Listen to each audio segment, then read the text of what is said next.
Bonjour tout le monde, quel plaisir de vous retrouver pour une nouvelle vidéo au coin du feu. Comme on les aime, on va reprendre un petit peu l'actualité de Dubaï, ce qu'il se dit, ce qu'il se fait, quels sont les trends et analyser ça le plus objectivement possible. C'est toujours ça, l'objectif à terme, c'est de vous éduquer, de vous accompagner, de vous orienter de la manière la plus fiable possible, éléments à la main, avec des chiffres sous les yeux et c'est comme ça qu'on va se faire la vie le plus claire possible sur le marché. D'accord ? Donc, la trend du moment, les amis, sur laquelle je voulais revenir, c'est JVC. JVC, ça revient beaucoup. Vous connaissez beaucoup ce quartier, on en a beaucoup parlé. JVC, qui était la star de Dubaï, devient un petit peu le gamin sur qui on aime taper. Et donc, la trend du moment, ce serait de dire que JVC n'est plus intéressant, que JVC a trop de lancements, qu'il y aura trop d'options et que forcément, à terme, pour un investissement, ce ne serait pas forcément intéressant parce que l'offre étant trop présente sur le marché, plus difficile à revendre, plus difficile à louer, rentabilité pas au rendez-vous. Alors, on va analyser ça dans les faits, parce qu'il y a beaucoup de gens qui disent beaucoup de choses. JVC, qu'en est-il vraiment? Alors, chapitre 1, les amis, qu'est-ce qu'on reproche tout simplement à JVC? Alors, ce qu'on reproche à JVC, c'est aujourd'hui un nombre de lancements trop élevé, qui du coup va mener à une livraison de beaucoup d'unités dans les prochaines années, donc 2027, 2028, 2029, 2030.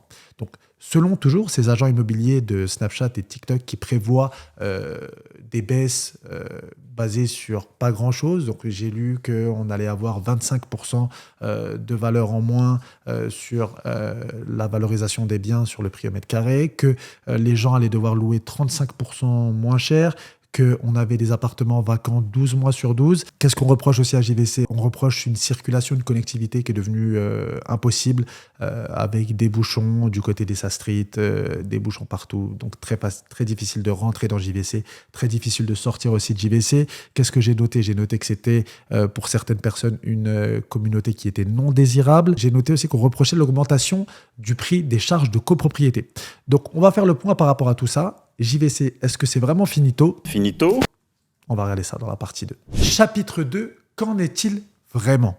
On va analyser à l'aide de plateformes, de sources fiables et on va essayer de se faire la vie le plus objectif possible, les amis. C'est pas plus compliqué que ça. Le thème de ces vidéos, c'est on regarde les choses, on se renseigne, on apprend, on s'éduque et c'est comme ça qu'on va pouvoir avoir le regard le plus objectif possible sur l'immobilier et se rendre compte de la réalité des choses. Est-ce que c'est un investissement qui est intéressant?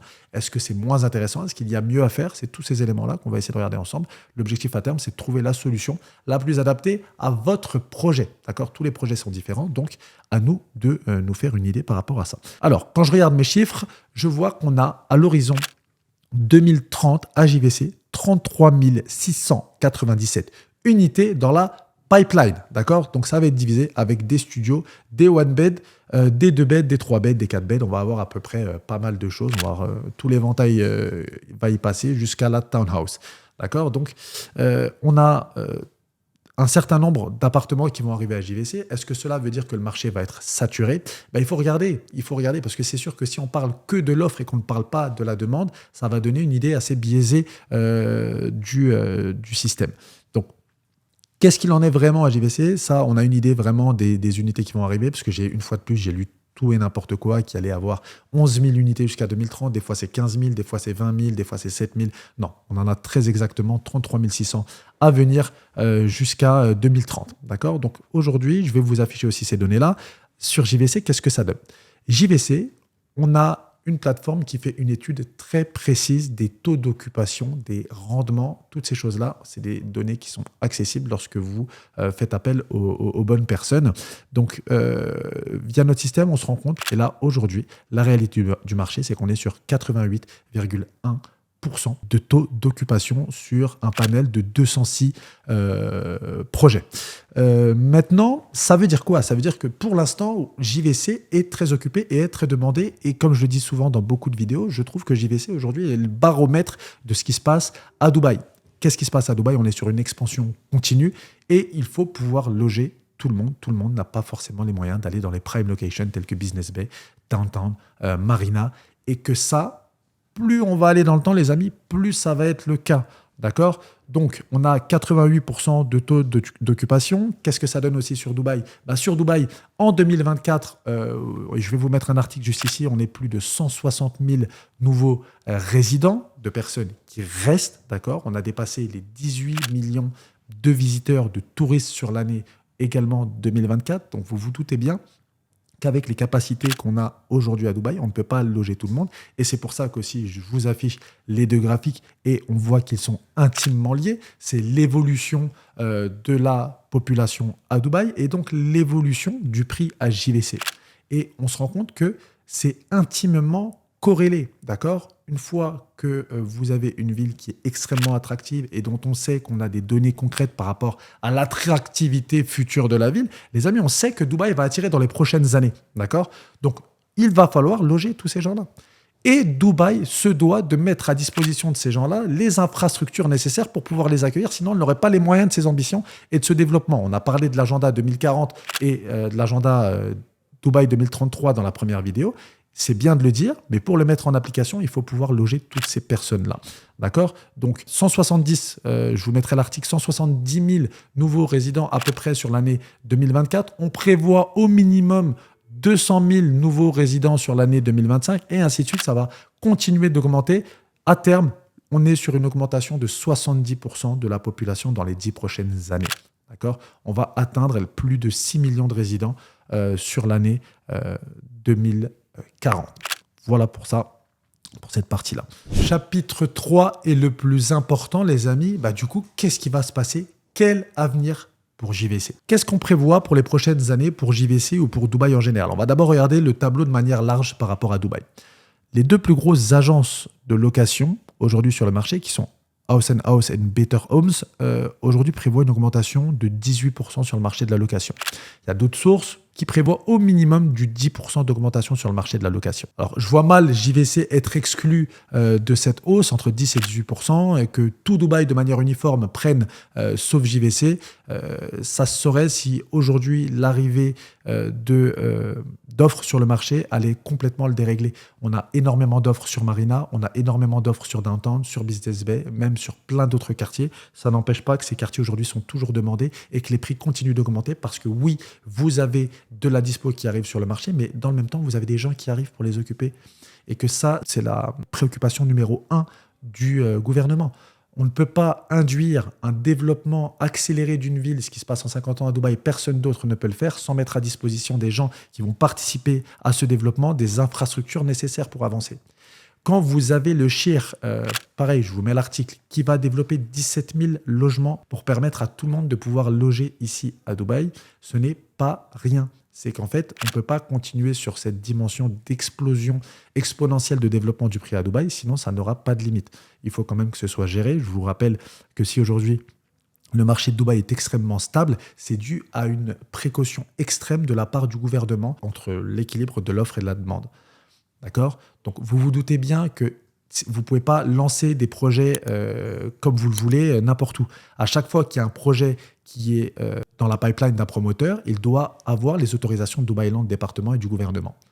Donc, on a aujourd'hui des agents immobiliers qui font des TikTok dans leur voiture qui viennent nous dire que le gouvernement, dans sa prise de décision, est irresponsable et que du coup, il va complètement dérégler le marché. Ces gens-là ont une vision, c'est eux qui ont fait Dubaï depuis 50 ans.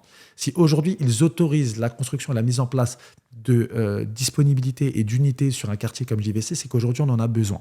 Il faut comprendre une chose, les amis, c'est que le salaire moyen pour un expatrié qui vient travailler à Dubaï est d'à peu près 3 500 € par mois. D'accord? 3 500 € par mois. Et je suis concerné par ce chiffre parce que lorsque je suis arrivé à Dubaï, j'avais commencé avec un salaire fixe. Mais j'étais même payé encore moins. Moi, j'avais un salaire de 10 000 dirhams. Bien évidemment, il y avait des variables par rapport à ça. Mais si vous connaissez des gens à Dubaï, et si vous connaissez Dubaï un minimum, vous savez que lorsque vous commencez un métier fixe à Dubaï et que même parfois vous êtes en place depuis un certain temps, vous êtes entre 10 et 15 000 dirhams. Allez, je vais donner une fourchette large, entre 10 et 20 000 dirhams. Entre 3 500 et 5 000 € par mois. D'accord? Ces gens-là, il faut pouvoir les loger.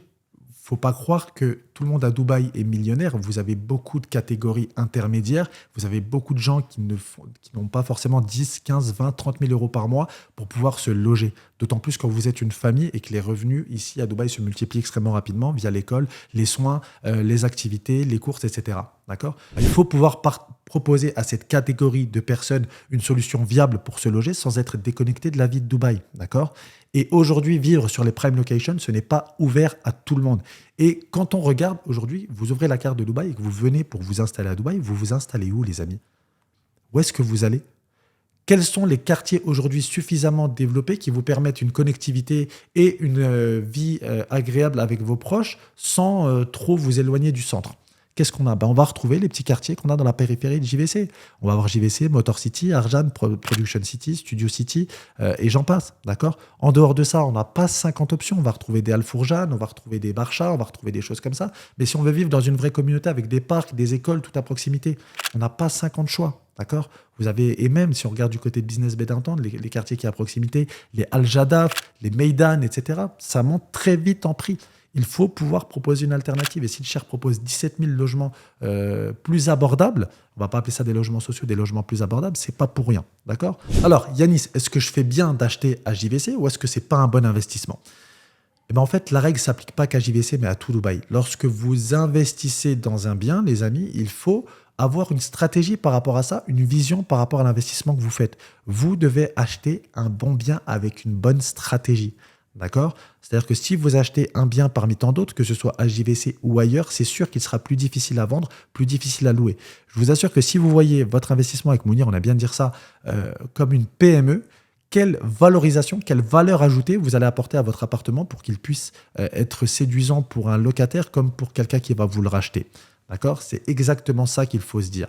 Et rassurez-vous, à JVC, on a des produits qui affichent des taux d'occupation à 100%, qui sont loués aujourd'hui, qui seront loués en 2030. Parce que ce sont des beaux projets qui ont une valeur ajoutée pour les personnes qui les louent. Ils sont prêts à louer plus cher et à faire la queue, attendre pour louer ces biens-là. Si vous achetez avec les bons promoteurs, si votre agent vous explique par A plus B et vous montre le suivi, vous montre le background du promoteur, ce qu'il a déjà livré, comment ça fonctionne aujourd'hui, comment ça va fonctionner demain, que ce soit à JVC ou ailleurs, les amis, votre bien fonctionnera, il prendra de la valeur. D'accord? Donc n'écoutez pas les gens qui disent qu'en achetant des studios, en achetant des one bed, en achetant ci, en achetant ça sur JVC, vous perdrez de l'argent. Il faut juste regarder bien en profondeur. D'accord? Il faut aussi avoir un regard et une connaissance par rapport au marché de JVC. J'ai vécu pour ma part 2 ans à JVC. J'y ai vendu des appartements sur plan dès 2021. Et j'en ai revendu encore aujourd'hui sur le marché secondaire. D'accord? Donc, c'est un marché que je connais et je connais les avantages qu'a JVC par rapport aux autres communautés. Donc, on parle maintenant de la difficulté d'y accéder. Forcément, le nombre d'habitants à JVC a augmenté. Je vous l'ai montré tout à l'heure, je vous le remontre maintenant. Et le prix a augmenté. Donc, forcément, ça devient plus difficile d'accès. Vous connaissez Dubaï, vous avez des difficultés, et ça c'est pareil dans toutes les grandes villes, à vous déplacer lorsque le nombre de personnes qui y vivent augmente.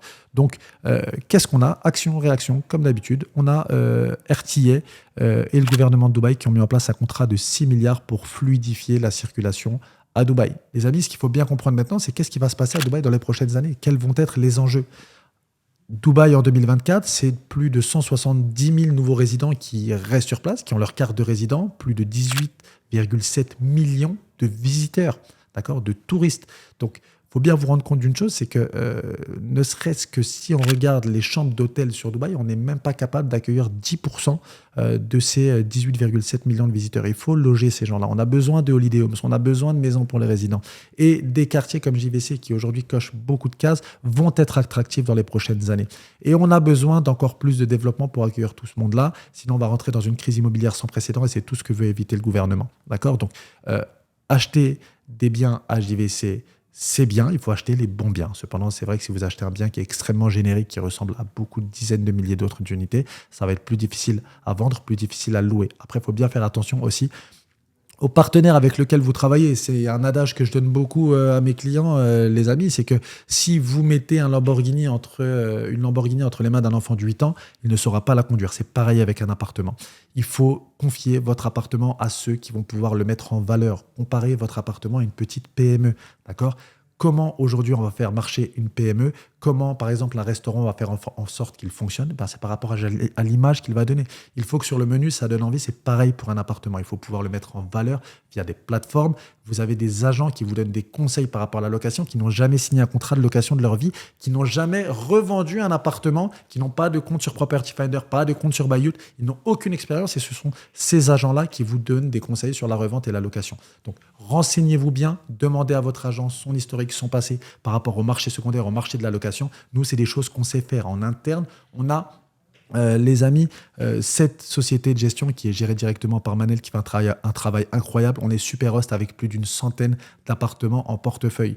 Les gens qui connaissent un petit peu la location sur Airbnb, vous savez que c'est pas facile, c'est pas donné à tout le monde. C'est très difficile de garder le statut de super host, ne serait-ce que sur un appartement. C'est-à-dire il faut avoir que des bonnes notes, 0% de taux d'annulation, être ultra réactif avec les clients. Et Manel arrive à le faire avec plus d'une centaine d'appartements en gestion, ce qui est tout simplement incroyable. Nous, on va faire en sorte d'optimiser au maximum votre investissement, de le mettre en place sur une plateforme avec beaucoup de visibilité. On va être mis en avant par Airbnb et les autres plateformes. On va avoir les bons commentaires qui vont aussi avec. On va avoir plus de 3 photographes professionnels qui vont faire les plus jolies photos possibles de votre appartement. Des fois, ça tient un peu de choses, mais ça joue énormément, les amis. Je vous assure que lorsque vous commandez sur Uber, lorsque vous bookez un hôtel ou un appartement, c'est les photos qui vont prendre votre décision. Et on travaille également avec la meilleure interior design de Dubaï, qui fait un travail extraordinaire sur les appartements, dédicace à Mounia. Donc, on sait comment optimiser votre appartement pour faire en sorte qu'il soit loué. La localisation, le nom du promoteur, quelle est la stratégie et l'exclusivité de votre projet. Toutes ces choses sont à mettre dans la balance pour pouvoir avoir le bien le plus polyvalent possible. Donc, conclusion, les amis, n'écoutez pas tout ce qu'on vous dit. Faites-vous votre propre avis. Exigez de la part des professionnels avec lesquels vous travaillez de vous donner accès à des informations fiables, des sources solides et des chiffres clairs. À partir de là, vous verrez que forcément, ce qu'on vous dit, c'est pas forcément vrai. On entend tout et n'importe quoi. On dit que le marché, vous avez des gros titres. Le marché de Dubaï a enfin baissé. Est-ce qu'on n'est pas vers la chute de Dubaï? Non, c'est juste qu'en fait, il y a des lancements qui se font moins en centre-ville parce que les centres-villes sont surpeuplés, surengorgés. Et donc, les lancements se font un peu plus loin dans les terres. Et donc, le prix au mètre carré est plus bas. Et il y a des personnes qui vont... Donc, il y a tout autant de ventes, c'est juste que forcément ce sont des ventes un petit peu moins chères. Oh, le marché de Dubaï s'effondre, oh ceci, oh cela. Oui, oh, le volume baisse, le volume de vente a baissé. Regardez ça, il y a moins de ventes à Business Bay, Downtown. Non, c'est juste qu'en fait, il y a de moins en moins de terrain, donc moins en moins de lancements, donc forcément le volume de vente baisse. Donc en fait, vous voyez qu'une information, on peut lui faire dire absolument tout et n'importe quoi. C'est pareil, là j'ai vu un agent immobilier dire attention à Dubaï et encore plus à JVC. Les charges de copropriété augmentent, méfiez-vous. Non, c'est juste qu'avec le temps, forcément, les services augmentent et les standings augmentent dans les résidences. Avant, vous aviez juste une piscine, salle de sport. Maintenant, vous avez un sauna, un hammam, un bar-restaurant, un bar à jus, des nurseries pour les enfants. Donc tout ça, forcément, si vous regardez juste le prix qui baisse, vous n'allez pas comprendre et on va essayer de vous alarmer. Il faut bien comprendre que, les amis, la peur aujourd'hui est devenue, surtout chez nous francophones, le vecteur le plus utilisé pour la vente et faire du chiffre. D'accord ? Méfiez-vous de ce qu'on vous dit. On va essayer de vous faire peur pour vous faire cliquer, vous faire acheter, vous faire parler. Renseignez-vous. La finalité, c'est toujours être le plus objectif possible, prendre les éléments dans un contexte clair, avec des informations claires, qui peut nous donner une projection claire. Personne n'a le pouvoir de lire l'avenir. Juste aujourd'hui, si on a tous les éléments en main, on pourra avoir une vision un peu plus dégagée.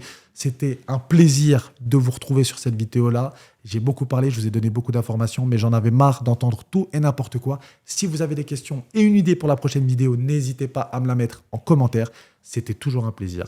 À bientôt.